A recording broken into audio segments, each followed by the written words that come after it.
오늘은 본문의 말씀을 통하여 나는 어떤 교인일까요? 라는 주제로 말씀을 나누도록 하겠습니다. 여러분, 교회 안에는요 여러 종류의 사람들이 있고 여러 종류의 교인들이 있습니다. 먼저는 교회는 다니되 예수님을 안 믿는 사람들이 있습니다. 또 어떤 사람들은 예수를 믿고 구원을 받았지만 그것으로 만족하는 사람도 존재합니다. 또한 예수를 믿되 자신의 이성이 자신의 생각이 허락하는 한도 내에서만 충성하고 헌신하는 사람도 있습니다. 그리고 예수님께 온전히 헌신하는 참 제자들도 있습니다. 그렇다면 과연 주님께서는 어떤 사람을 원하실까요? 그것은 두말할 필요도 없이 주님께 온전히 헌신하는 참 제자를 원하시고 기뻐하실 것입니다. 여러분, 그렇다면 여러분들은 지금 어디에 속한 사람이라고 생각하십니까? 나는 과연 어떠한 믿음의 사람이라고 생각하십니까? 바라는데 우리 모두 예수님께 온전히 헌신하는 참 제자가 되시기 바랍니다. 여러분, 요한복음 3장을 보면 니고데모라는 사람이 나옵니다. 그는 당시 유대교 종교 지도자의 회의인 산헤드린 공회의 회원이었고 백성들의 많은 존경과 신망을 받는 인물이었습니다. 그런 그가 예수님에 대한 소문을 듣고 예수님을 꼭 한번 만나보고 싶다, 꼭 한번 그분을 만나고 그분의 말씀을 들어보고 싶은 마음이 듭니다. 그런데 그가 예수님을 만나기에는 자신의 체면이나 입지나 상황이 허락지 않았습니다. 만약에 대낮에 사람들이 보는 앞에서 예수님을 찾아가 예수님의 말씀을 듣고 예수님과 함께 한다면 많은 사람들이 그들을 이 니고데모를 공격하고 또한 그러한 과정을 통해서 그가 가진 모든 것들, 지금까지 쌓아올린 사회적인 명성과 지위와 모든 것들을 잃어버릴 수도 있었기 때문입니다. 그래서 자신의 것을 잃지도 않으면서 예수님을 만날 방법을 고민하다가 밤중에 아무도 없을 때 쥐도새도 모르게 만나고 오면 되겠다, 그렇게 생각합니다. 그래서 어느 날 밤중 아무도 모르게 주님을 찾아갔습니다. 그리고 예수님과 대화를 나누다가 자기 앞에 있는 예수가 바로 메시아라는, 성경이 말씀하고 있는, 성경이 예언하고 있는 하나님의 메시아임을 깨닫고 믿게 됩니다. 그래서 그는 모든 종교적인 갈등에서 벗어나 영원한 기쁨을 얻게 됩니다. 하지만 그렇다고 해서 예수님 때문에 자기 자신의 지위나 신분이나 모든 것들을 잃고 싶지는 않았어요. 그래서 예수 믿는다는 사실을 가족들께까지도 숨기고 살았던 것입니다. 그러다 요한복음 7장에 보면 예수님의 인기가 하늘을 찌를 듯 하자 유대교 지도자들이 예수님을 질투하여 예수님을 사입이나 거짓 선지자나 이단으로 몰아 제거하기 위해서 산헤드린 공회를 소집합니다. 당연히 의원이었던 니고데모도 당연히 거기에 참석해서 그들의 말과 돌아가는 상황을 보아하니 저들이 너무나도 가증스럽고 너무나도 위선적이게도 예수님을 모함하고 모욕하고 제거하여 죽이려고 합니다.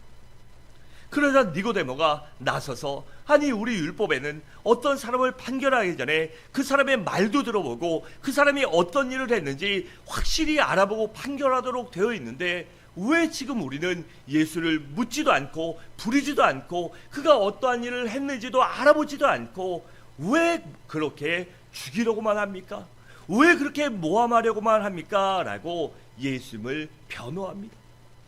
그러나 거기에 있던 많은 사람들이 당신도 갈릴리 사람입니까? 즉 당신도 예수의 추종자라고 그렇게 몰아붙이며 비난과 욕설을 퍼붓습니다. 하마터면 니고데모는 그 자리에서 모든 것을 잃어버릴 위기에까지 처했던 것입니다. 그러니까 이것은 바꾸어 말하면 니고데모가 그동안 이 정도로 신앙이 성장했다는 것입니다. 그러다 요한복음 19장을 보면 예수님께서 십자가에 죽으셨습니다. 이젠 주님의 제자들조차 주님을 따르지 않고 도망갔습니다. 이젠 죽어버린 예수, 완전히 끝나버린 예수를 따를 사람은 전혀 존재하지 않는 것처럼, 다 끝난 것처럼 보이는 그러한 상황에서 그때 아리마대 요셉과 니고데모가 밝은 대낮에 담대하게 빌라도를 찾아가 예수의 시신을 달라고 합니다. 예수의 시신을 장사진에게 자신들에게 달라고 하고, 예수의 시신을 장사 지낼 향료와 물품을 가지고 예수님을 장사드려 줍니다. 그러니까 니고데모는 자신의 모든 명성과 지위와 사회적인 기득권을 포기하기로 결심하고, 그런 것들을 작정하고 내가 죽으면 죽으리라는 심정으로 각오하고 찾아갔던 것입니다. 그러니까 니고데모는 어느덧 예수님의 참 제자의 반열에 오를 정도로 그의 신앙이 성장한 것입니다. 여러분, 이처럼 우리는요, 신앙이 성장해야만 합니다. 이 네 가지 그리스도인이 처음에 안 믿었지만 점점 믿고 제자가 되는 것처럼 우리의 신앙도 이렇게 니고데모처럼 성장해서 언젠가는 우리가 주님을 위하여 모든 것을 잃어도 기쁘다, 주님을 위하여 살 수 있다면, 주님을 위하여 헌신하고 희생할 수 있다면 그것이 기쁨이다, 반드시 마지막 심판의 상급대 앞에서 내게 갚아주실 것이라는 그 믿음으로 감사하며 십자가를 질 줄 알아야 합니다. 내려오는 전승에 의하면 니고데모는요, 1세기 어느 날 아름답게 순교했다고 합니다. 여러분, 바라건대 우리도 이러한 참 제자가 되시기 바랍니다. 그렇다면 이 본문에 나오는 우리가 알고자 하는 네 가지 교인들의 특징은 무엇일까요? 첫째로, 교회는 다니되 예수님을 안 믿는 사람들입니다. 이런 사람들은 각기 나름대로 그럴 만한 이유를 갖고 있습니다. 어떤 사람은 복음의 진리를 모르기 때문에 안 믿는 사람도 있습니다. 또 어떤 이들은 억지로 끌려 나왔기 때문에 믿지 않아요. 또 어떤 사람들은 예수를 믿으면 혹시라도 나쁜 일이 생기지 않을까라는 두려움과 걱정과 염려 때문에 믿지 못합니다. 그러니까 바꾸어 말하면 종교를 바꾸면 어떤 화가 임할까 두려워서, 즉 자신이 가족이나 조상들이 섬기던 그러한 신들이, 그러한 것들이 어떠한 저주 주지 않을까, 그러한 염려 때문에 믿지 못하는 사람도 있습니다. 또 어떤 사람들은 예수님을 잃으면 모든 것을 잃어버리고 손해본다고 생각하기도 합니다. 또 어떤 사람들은 아직은 때가 아니라고 생각하기 때문에 믿지 않기도 합니다. 다시 말해, 아직도 세상의 즐거움을 포기하고 싶지 않고 세상을 더 즐기고 싶기 때문입니다. 아니, 좀 더 성공하고 출세하고 돈 벌어서 교회에 바칠 정도 되면 믿겠다는 사람도 있어요. 여러분, 그런데 이런 모든 사람들은요, 하나님과 교회에 대해 전적으로 잘못 생각하고 있는 것입니다. 하나님과 교회에 대해서 대단히 오해하고 있는 것이에요.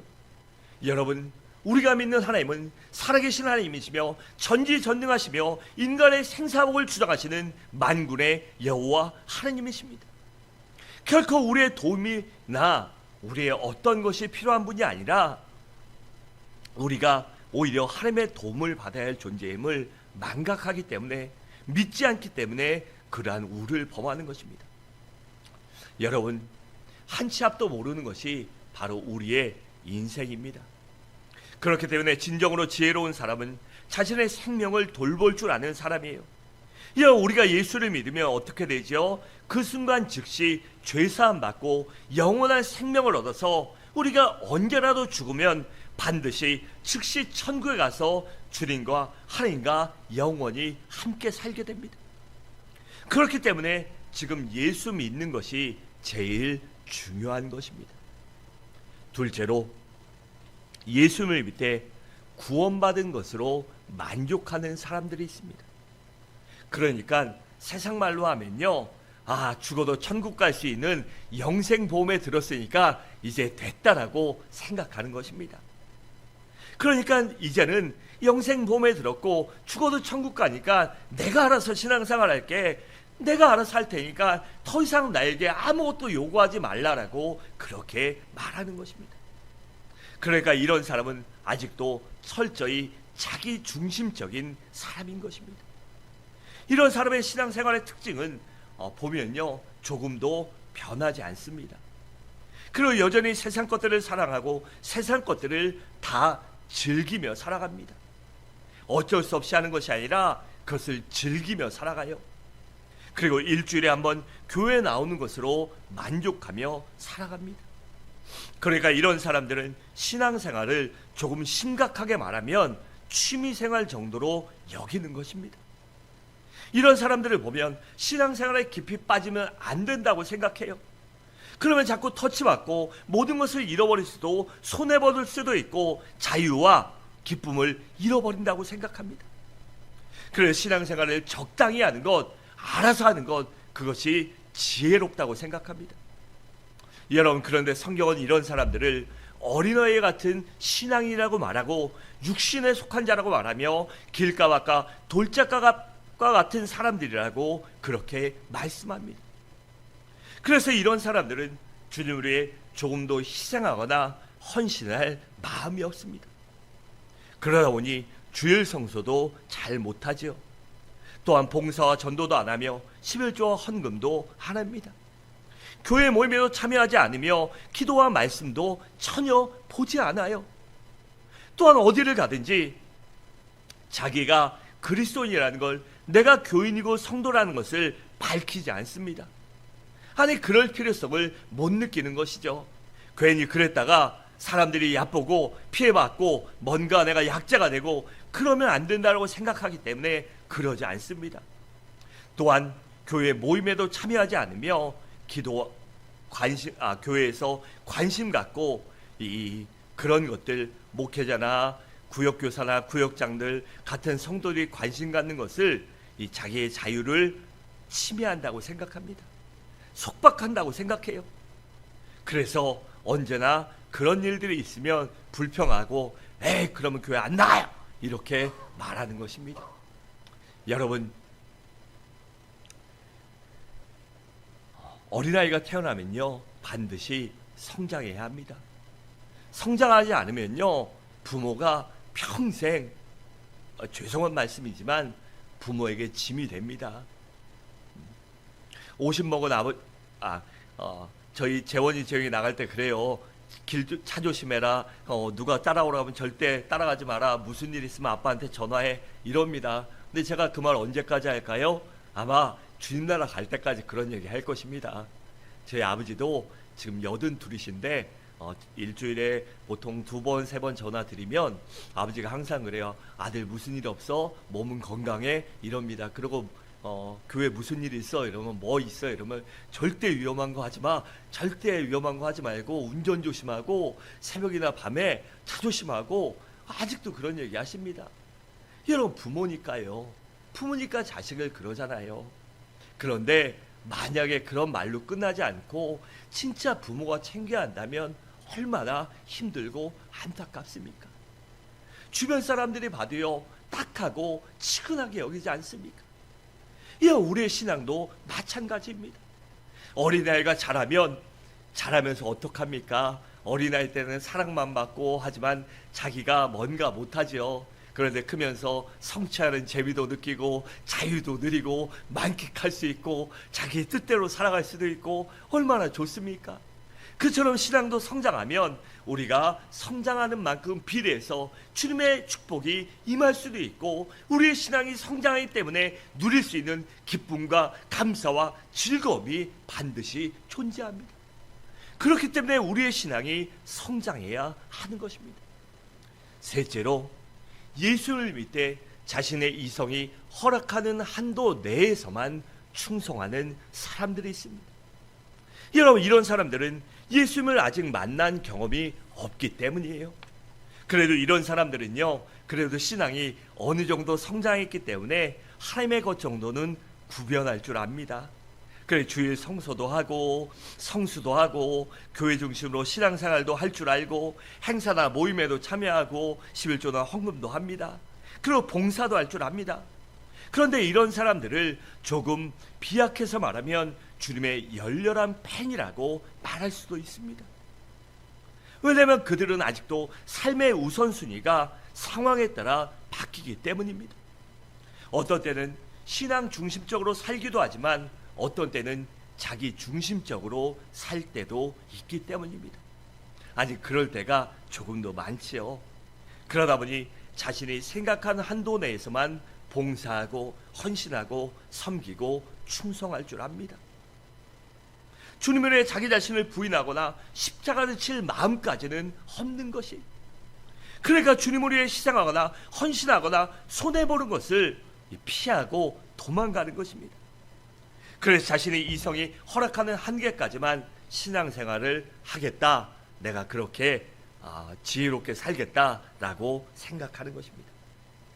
여러분, 요한복음 6장에 보면요, 예수님을 따르는 많은 무리들이 예수님이 가시는 곳마다 인산인해를 이뤘습니다.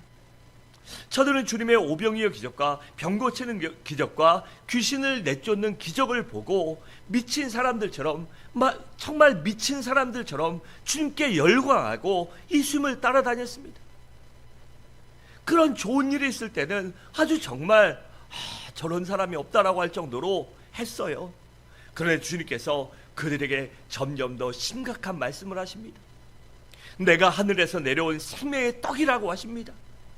또한 내 살과 피를 먹고 마셔야 영생을 얻을 수 있다고 하십니다. 또 살리는 것은 영이니 육은 무익하다라고 하십니다. 그러자 저들 사이에 점차 동요가 일어나기 시작해요. 더 이상 예수님을 쫓아가는, 우리가 가진 것을 육은 무익하다고 했으니 다 뺏기겠다, 다 잃어버리겠다, 다 포기하겠다, 그런 생각이 듭니다.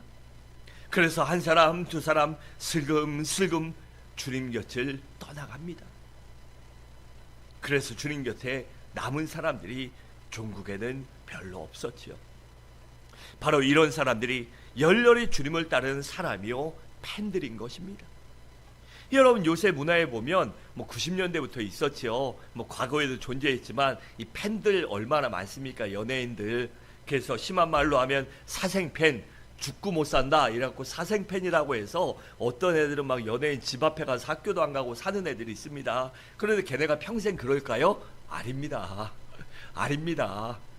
그 연예인이 뭔가 자기에 부합하지 않으면 바꿔 탑니다. 바꿔 타요. 그렇잖아요. 여러분들 옛날부터 지금까지 이상형이다 좋아하는 연예인 없지 않습니까? 저도 90년대에는 이 TV 틀면 뭐 나왔습니까? 김희선, 김민종 이런 사람 나왔죠. 그래서 그런 사람들이 최고의 연예인이었는데 바뀌면서 또 딴 사람으로 바뀌고 지금은 그런 사람들 얼굴 찾아보기 힘듭니다. 계속 바뀌죠. 여러분, 팬이라는 것은 그렇게 상황에 따라, 기분에 따라, 감정에 따라 변하는 것이에요. 그래서 주님의 팬이 아닌 주님의 제자가 되어야 하는 것입니다. 주님이 그런 심각한 말씀을 하시고 주님의 앞에 위기가 닥치자 이제 주님 곁에 남은 사람들은 겨우 주님의 제자와 그들의 무리들 뿐이었습니다. 그래 주님께서 오늘 본문 말씀처럼 왜 너희들은 저들을 따라가지 않느냐, 왜 너희들은 나를 떠나가지 않느냐라고 그렇게 질문하십니다. 그럴 제자들이 주님께 영생의 말씀이 있는데 우리가 어떻게 주님을 떠날 수 있습니까? 라고 대답합니다. 여러분, 바로 이런 사람들이 주님의 참 제자인 것입니다.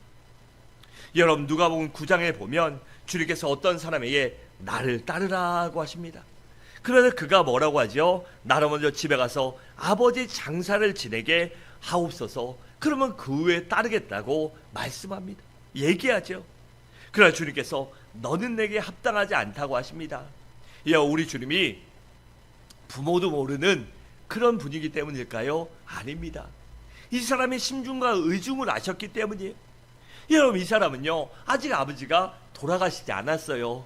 아직 돌아가실 날이 멀었습니다. 여러분, 옛날에도요 우리가 수명이 짧을 때도 60, 70은 살았잖아요. 물론 그보다 못 사신 분들도 있지만 환갑 정도는 대다수 살았습니다. 근데 이 친구는 20대 많아도 30 정도 된 청년이었기 때문에 아직 아버지가 살아 있었지요. 20살에 낳았으면 50이고요. 조금 더 일찍 낳았으면 40대고 조금 더 늦게 낳았으면 50대 중반입니다. 그러니 아직 살아계시고 몇 년 더 있다가 언제 죽을지 모르는 아버지, 그 아버지 장사 지내고 내가 따르겠다는 것입니다. 지금은 아니라고 핑계를 대는 것이에요. 그러니까 지금은 주님보다 내게 더 중요한 것이 있고 그게 다 해결되고 끝나면 그때서야 주님을 따르겠다는 것입니다. 또 한 번은 주님께서 어떤 사람에게 나를 따르러 가시자 나로 먼저 가족과 작별 인사를 하고 따르겠습니다 라고 대답합니다. 그러나 주님께서 그에게 손에 쟁기를 잡고 뒤돌아보는 자는 내게 합당하지 않다라고 말씀하십니다. 왜냐하면 그도 지금 당장 돌아가서 가족과 작별 인사하고 오겠다는 것이 아닙니다. 주님, 1시간만 기다려주십시오. 주님, 조금만 기다려주시죠. 내가 가족과 작별 인사하고 오겠습니다. 그게 아니라 다 애들 시집장가 보내고 다 할 거 하고 다 세상 거 한 다음에 그때 가서 더 이상 할 거 없어졌을 때 주님을 따르겠다고 하는 것입니다. 여러분, 만약에 그 사람이 1시간, 2시간이었다면 주님께서 기다려 주셨겠지요.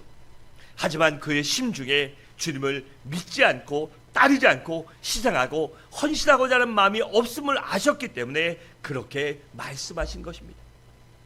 여러분, 오늘날 그리스도인들 중에도요, 아직도 삶의 우선순위가 자기인 사람들이 아주 많이 있습니다.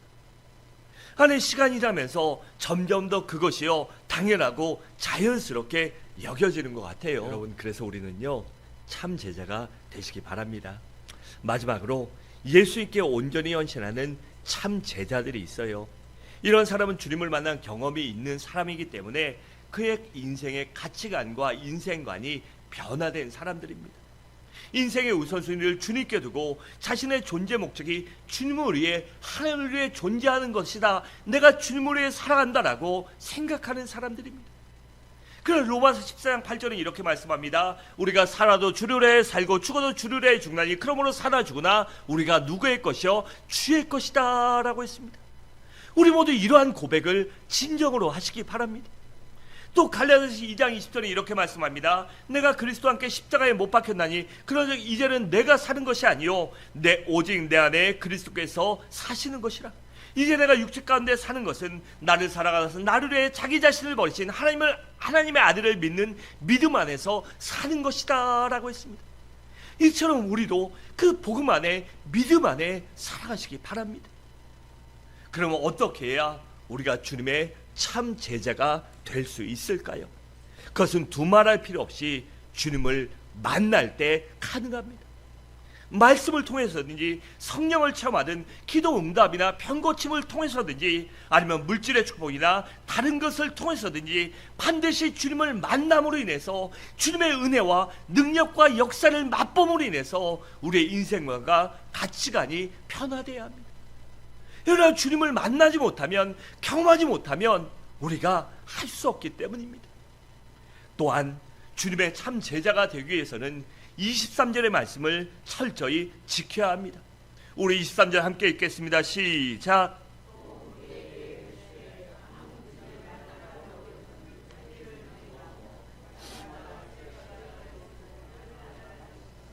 아멘. 그러니까 여기 뭐라고 하죠? 먼저는 자기 자신을 부인해야 한다고 합니다. 다시 말해 나를 포기하고 나를 버려야 합니다. 그리고 십자가를 칠 줄 알아야 돼요. 그러니까 주님을 위해 희생의 대가를 치를 줄 알며 헌신할 줄 알고 손해볼 줄도 알고 고난받을 줄도 알고 피해볼 줄도 알아야 한다는 것입니다. 그래야 우리가 주님의 참 제자가 되기 때문입니다. 그렇다면 내가 주님의 참 제자인지 아닌가를 어떻게 알 수 있을까요? 먼저는 내가 무엇을 위해 물질을 사용하는 것을 보면 알 수 있습니다. 왜냐하면 주님께서 재물이 있는 곳에, 물질이 있는 곳에 내 마음이 있다라고 하셨고 사랑과 재물과 하나님을 더불어 섬길 수 없다라고 그렇게 말씀하셨기 때문입니다. 그래서 사람이 물질이 생기면 무엇이 먼저 생각날까, 어디에 먼저 쓰고 싶은가, 뭘 하고 싶은가를 보면요 그 사람의 삶을 알 수 있습니다. 그 사람이 물질이 생겼을 때 뭐 여행 가고 싶다. 그럼 여행이 가장 우선이죠. 그리고 뭐 사고 싶다. 그럼 거기에 꽂힌 겁니다. 그렇잖아요. 그래서 물질을 어디에 사용하고 싶은가를 보면 그 사람을 알 수 있는 거예요. 그래, 주님의 제자라면 어떻게 해야 될까요? 당연히 주님을 위해 사용할 줄 알아야 하는 것입니다. 우리 교회 갔더니 지금 뭐가 부족한데 그거 해놓고 싶다. 그런 마음이 들면요, 주님의 제자인 것입니다. 또 우리 교우 가운데 어려운데 내가 좀 도와줘야 되겠다. 그런 마음이 들면 주님의 제자인 것입니다. 또한 힘들고 어려울 때 누군가에서 어디서 위로를 받는가를 보면 알 수 있습니다. 여러분, 사람이 어려운 일을 당하면요, 누구나 누군가에게 위로받고 싶은 것이 인지상정입니다. 그리고 그 위로와 격려가 상당히 도움이 될 때도 있습니다. 그때 주님의 제자라면 무조건 주님께 달려올 줄 알아야 합니다. 언제요? 가장 처음에, 가장 맨 처음에 내가 가장 힘들고 어려울 때 당연히 주님 앞에 나와 무릎 꿇고 눈물로 부르짖을 줄 알아야 합니다. 그럴 때 주님께서 우리의 상한 심령과 상한 육체와 마음과 삶을 어루만져 주시기 때문입니다. 또한 주님의 어루만짐으로 인하여 우리가 평안을 얻고 기쁨을 얻고 감사를 얻고 위로받을 수 있기 때문이에요. 그래서 마태복음 11장 28절에 이렇게 말씀합니다. 수고하고 무거운 짐진 자들아 다 내게로 오라, 내가 너희를 쉬게 하리라 라고 했습니다. 이처럼 주님 앞에 나와 위로함을 받고 쉼을 얻는, 안식을 얻는, 평안을 얻는 여러분들 되시기 바랍니다. 또한 어느 때 가장 화가 나는가를 보면 알 수 있습니다. 여러분, 우리가 세상 것 때문에 가장 화가 나면요, 아직까지는 부족한 것입니다. 그런데 주님과 제대로 교제하지 못한 것 때문에 내 자신에게 화가 나고, 주님의 일을 제대로 하지 못하는 것 때문에 내 자신에게 화가 난다면 그 사람이야말로 주님의 참 제자인 것입니다. 우리가 주를 위해 헌신하고 봉사하고 충성할 수 있습니다. 때로는 주님을 위해서라고 얘기하고 교회를 위해서라고 얘기하고 할 수 있어요. 그래서 그럴 때 우리는요, 반드시 하나님을 위해서 하나님이 기뻐하실까를 언제나 고민하고 행동하고 결정해야 하는 것입니다. 또한 어느 때 내가 가장 신나는가를 보면 알 수 있습니다. 가령 세상 것이 잘 풀리고 성공해야 신난다면 물론 기쁜 일이지만 아직까지는 참제자가 도달하지 못한 것입니다. 참제자는 주님의 일을 할 때, 주님과 교제할 때, 주님 앞에 헌신할 때, 주님 앞에 봉사하고 기도하고 열심히 전도하고 예배 보고 말씀 보고 기도하고 성도들과 교제할 때 신난다면 그 사람이 바로 주님의 참 제자인 것입니다. 여러분, 우리가 주님의 참 제자가 된다는 일은요, 어떻게 보면 참으로 어려운 일입니다. 왜냐하면 내 자신을 포기하는 아픔과 어려움이 따라야 하기 때문이에요. 그리고 때로는 손해도 볼 줄 알아야 하고 희생의 대가도 치를 줄 알아야 하고 고통을 감내할 줄도 알아야 하기 때문입니다. 그런데 주님께 온전히 헌신하는 참 제자가 되면 시간이 흐를수록 점점 행복해집니다. 또한 기쁨이 넘치고 인생의 가치와 보람을 느끼게 되며 후회가 없는 인생, 이것은 우리의 삶 전체뿐만 아니라 영혼에 대해도 후회가 없는 인생을 살게 됩니다. 그리고 또한 주님께서 함께하사 더 많은 기쁨과 더 많은 것들을 얻게 됩니다. 그래서 주님께서 24절처럼 누구든지 제 목숨을 구원하고자 하면 잃을 것이요 누구든지 나를 위해 제 목숨을 잃으면 구원하리라 라고 말씀하신 것입니다. 사랑하는 성도 여러분, 말씀을 마치도록 하겠습니다. 만약 아직도 예수를 믿지 않는 분이 계시다면 이 시간 주님을 믿고 거듭나시길 바랍니다. 그리고 만약 거듭난 것으로 만족하는 분이 있다면 열심히 있는 단계까지 자라나시기 바랍니다. 또한 만약 열심히 믿고 섬기는 수준까지 도달했다면 주님을 만나 변화받아 주님께 온전히 헌신하는 참 제자의 수준까지 성장하시기 바랍니다. 그래야 우리 모두 주님께서 기뻐하시는 주님의 참 제자요 성숙한 그리스도인이 되는 우리 모든 성도님들 되시기를 주님의 이름으로 간절히 축원합니다.